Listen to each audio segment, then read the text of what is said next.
వింటున్నారా? హా వింటున్నా. చెప్పు. రేపు మీ పుట్టినరోజు కదా? అవును. అయితే మీ పుట్టినరోజు కదా, మీకోసం మంచి కేక్ చేయాలనుకుంటున్నాను. మీరు వెంటనే బజారుకెళ్ళి మైదా, పాలు, పంచదార తీసుకురండి. అది ధనవంతుల కోరిక. మన స్థాయికి ఇది తగదు. చూడండి, మన పెళ్లి అయి సంవత్సరమవుతుంది. నేను ఎప్పుడు మిమ్మల్ని ఏమీ అడగలేదు. కనీసం ఈ ఒక్క కోరికైనా తీర్చండి. అవును, నాకు కూడా తెలుసు నువ్వు ఎప్పుడూ ఏమీ అడగలేదని. కానీ మనం పేదవాళ్లం. ఈ వస్తువులన్నీ తీసుకురావడానికి నా దగ్గర డబ్బులు లేవు. నన్ను క్షమించు. అయ్యో, మీ మనసుని చిన్నతనం చేసుకోకండి. నాకు బాధగా అనిపిస్తుంది. మీరొక పని చెయ్యండి. మీరు మన పెళ్లి చీర తీసుకుని బజారుకెళ్ళి ఏదైనా షాప్లో అమ్మేయండి. వచ్చిన డబ్బులతో సామాను తీసుకోండి. మిగిలిన డబ్బుతో మీరు మంచి బట్టలు కొనుక్కోండి. ఏమంటున్నావు? నీకు ఉన్న ఒకే ఒక్క మంచి చీర, అది అమ్మేస్తే ఎలా? మీరు బాధపడకండి. మీ పుట్టినరోజున మీకు కేక్ తినిపించాలి, అంతే. ఇంతకన్నా సంతోషం నాకేమీ లేదు. మీరు వెళ్ళండి, వెంటనే వెళ్ళండి.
ఈశ్వరా, నా నమస్కారం స్వీకరించండి.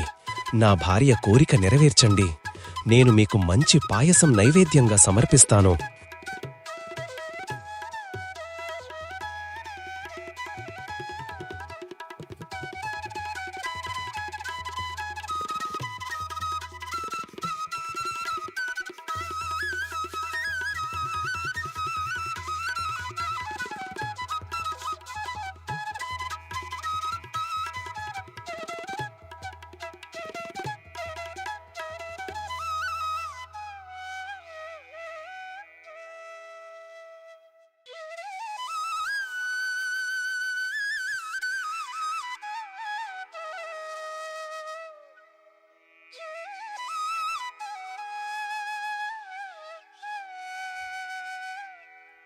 తండ్రి విఘ్నేశ్వర, నా నమస్కారం స్వీకరించండి.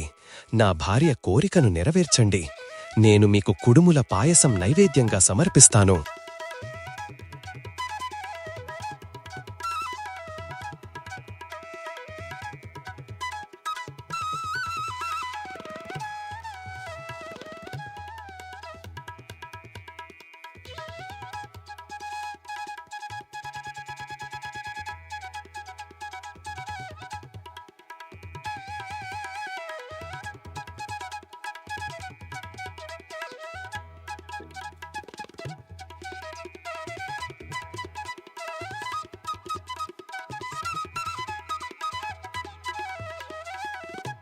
ఏమైంది తల్లి? ఎందుకేడుస్తున్నావు? మేము చాలా పేదవాళ్లం. నాకు పెళ్లి కుదిరింది. వచ్చే వారమే నా పెళ్లి. కట్టుకోవడానికి నా దగ్గర మంచి చీర కూడా లేదు. అందుకోసమే ఇంట్లో నుండి ఈ పాత్రలు తీసుకొచ్చాను. ఇవి అమ్మి నేను మంచి చీర కొనుక్కోవాలి అనుకున్నాను. కానీ ఇది పాతబడినవని ఎవరూ వీటిని కొనడం లేదు. ఏం జరుగుతోందోనని భయమేస్తోంది. దేవుడా, ఈ అమ్మాయి ఇంత బాధలో ఉందా? ఏం కాదు తల్లి, ఏడవకు. నా దగ్గర ఉన్న ఈ చీర తీసుకో తల్లి.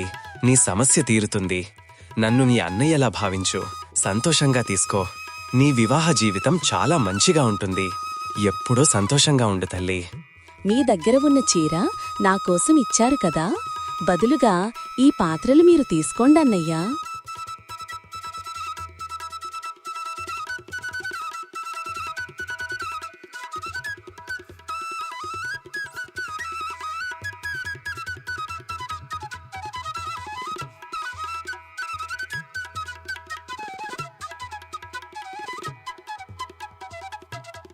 బిడ్డా బిడ్డా, నేను అమ్మే ఈ పండ్లు కొనండి.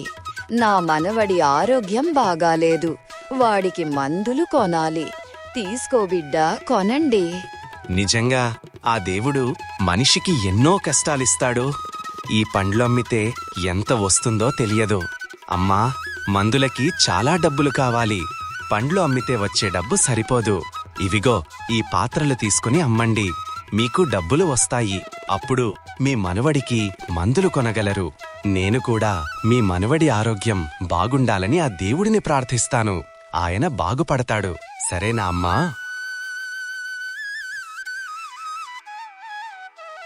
నిజంగా నువ్వు చాలా మంచివాడి బిడ్డా. నువ్వు నాకిచ్చిన పాత్రలకు బదులుగా ఈ పండ్లను తీసుకో బిడ్డా, నాకు సంతోషంగా ఉంటుంది.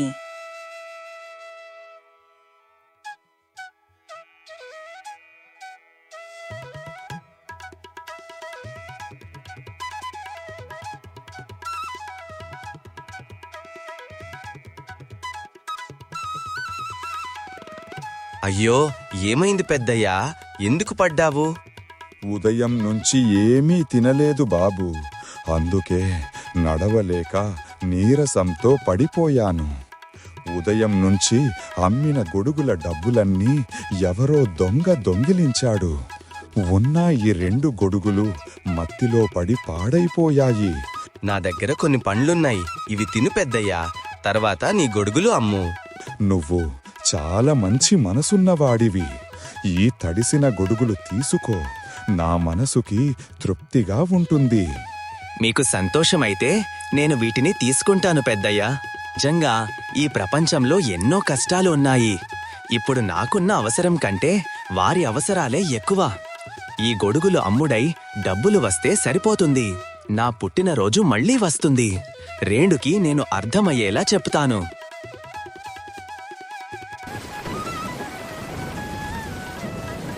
వర్షం బాగా పడుతోంది. గొడుగు కింద ఉంటే తడవను కదా.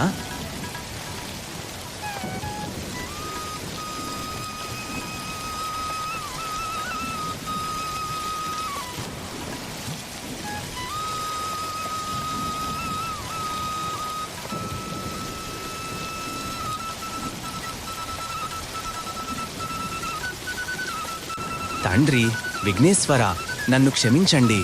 నేను మీకు కుడుముల నైవేద్యం సమర్పించలేకపోయాను. మీరు వర్షంలో తడుస్తున్నారు. బదులుగా ఈ గొడుగు పెట్టి వెళతాను.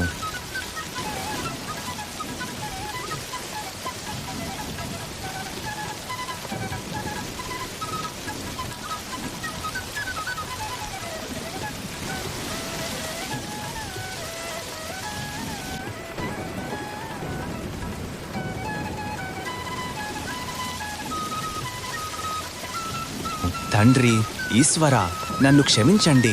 నేను మీకు పాయసం సమర్పించలేకపోయాను. మీరు వర్షంలో తడుస్తున్నారు. బదులుగా ఈ గొడుగు పెట్టి వెళతాను.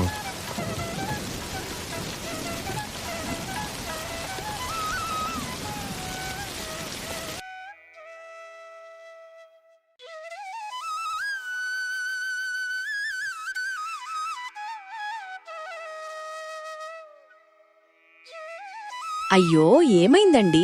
సామాను తీసుకొని రాకుండా ఖాళీ చేతులతో వచ్చారు.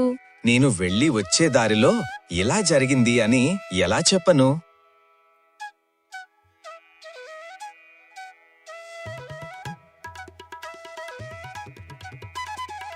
ఏం చెప్తున్నారు మీరు? ఇదంతా నిజమా?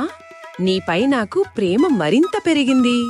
నీలాంటి దయ, ధర్మమున్న భర్త నాకు దొరకడం నా అదృష్టం. ఈ సంతోషంలో రేపు నీ పుట్టినరోజున నీకు హారతిస్తాను, సరేనా? నీ మనసు చాలా మంచిది. సరే, నేను పడుకుంటా. నాకు నిద్రొస్తోంది.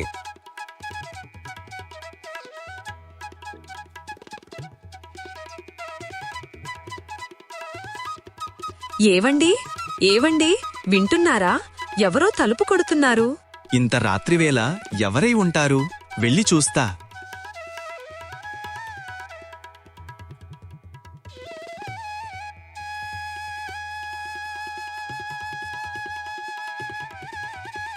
నీ మంచితనం, నీకున్న సహాయ గుణం చూసి మేం మురిసిపోయాం. అందుకే మేము నీ పుట్టినరోజు బహుమతి తీసుకొచ్చాము.